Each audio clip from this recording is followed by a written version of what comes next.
كل الناس خايفة من الbooleans بسبب إن أنت لمّا بتبدأ بتتعرّف على modifier الboolean بتعرف إن أنت لازم تيجي على أوبجكتين جنب بعضه وتعمل في واحد تقدر تضيف له الmodifier وتكتب boolean وبعد كده تختار الboolean object اللي هو دوّة،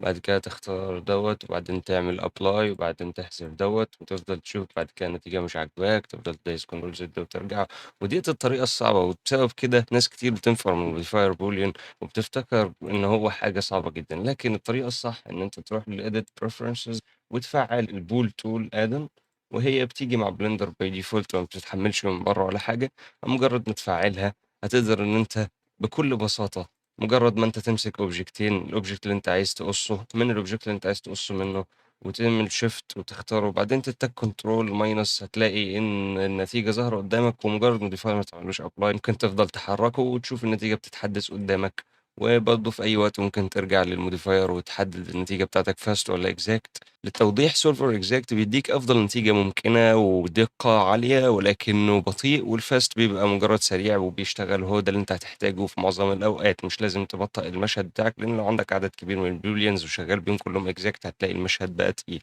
أبسط استعمالات الboolean هتلاقي إن أنت عايز تقص شبابيك في أي مكان في الشقة مثلًا أو خلّينا نقول الحيطة بتاعتك هنا، فهتجيب